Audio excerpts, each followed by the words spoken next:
অতীতের বস্তা পচায় ধারায় নতুন কোনো নির্বাচন চাই না এবং এমন কোনো নির্বাচন আমরা মেনেও নেব না। কোনো মাস্তানতন্ত্র চলবে না, কালো টাকার খেলা মানব না। আমরা কোনো প্রিমেচিওর ডেলিভারি চাচ্ছি না। আমরা গণতন্ত্র এবং নির্বাচনকে তার মজবুত পিলারের উপর দেখতে চাই। দেশকে সুশৃঙ্খল অবস্থায় আনতে হলে আমাদের একটা কার্যকর নির্বাচন লাগবে। সেই নির্বাচনটা আমরা আশা করছি আগামী বছরের প্রথম দিকে ইনশাল্লাহ অনুষ্ঠিত হবে। কিন্তু সেই নির্বাচনটা কেমন চাই?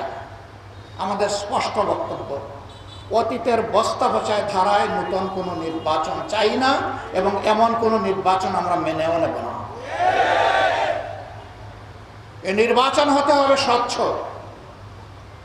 এই নির্বাচন হতে হবে সকলের জন্য লেভেল প্লেইং ফিল্ডের উপরে। সমতল মাঠ নিশ্চিত করতে হবে, প্রশাসনকে নিরপেক্ষ করতে হবে, কোনো মাস্তানতন্ত্র চলবে না, কালো টাকার খেলা মানব না। এগুলো নিশ্চিত করে আগামী বছরের প্রথম অংশে এই নির্বাচন দিতে হবে।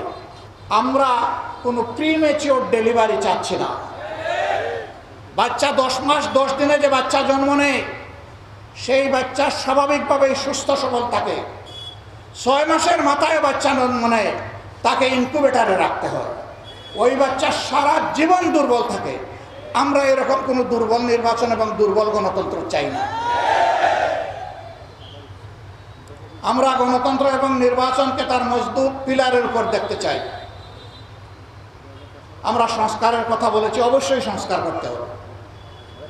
আমরা স্থানীয় সরকার নির্বাচনের কথা বলেছি দুর্ভোগ কমানোর জন্য। এটা একটা নির্বাচন। বহু জায়গায় এখন স্থানীয় সরকারের কোনো প্রতিনিধি নাই, জনগণের সাফারিং হচ্ছে। এ কিসের রাজনীতি? জনগণকে আমি সাফারিংয়ের মধ্যে রেখে দেব? এই জন্য আমরা বলেছি যে আগে স্থানীয় সরকার নির্বাচন দিয়ে জনগণের সাফারিংটা দূর করে। আমরা প্রবাসীদের ভোটাধিকার চেয়েছি। এই আন্দোলন, এই বিপ্লবে, এই অভ্যুত্থান আমরা একা করি নাই। আমাদের প্রবাসীরা সমান কৃতিত্বের দাবিদার। তাদের ভোটাধিকার কেন থাকবে না? তাদের ভোটাধিকার অবশ্যই নিশ্চিত করতে হবে।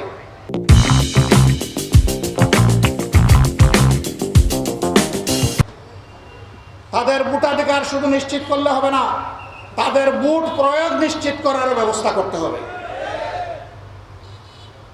এগুলা কি আমাদের অন্যায় আবদার? এগুলো আমাদের যৌক্তিক দাবি। প্রবাসীরা হাজার ধরনের বিড়ম্বনার শিকার হন। তার মূল কারণ হচ্ছে তাদের ভোটাধিকার নাই। এই জন্য যারা সরকারে যায় তাদেরকে গুরুত্ব দেয় না। একটা জায়গায় খুব সুন্দর করে গুরুত্ব দেয়, সেই জায়গা হলো প্রবাসীরা আমাদের রিমিটেন্স যোদ্ধা। আর বিদেশে হালকা ওজনের বড় লাগেজ নিয়ে যাওয়া হয়, আসার সময় আলহামদুলিল্লাহ ভারী লাগেজ নিয়ে আসা হয়। এই জায়গায় খুব ভালো গুরুত্ব দেওয়া হয়।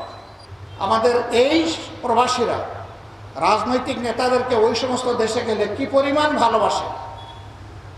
এই রাজনৈতিক নেতারা যদি একবার বিবেক দিয়ে চিন্তা করতেন, তাহলে তাদের এত বিড়ম্বনা পোহানোর কোনো প্রশ্নই উঠত না।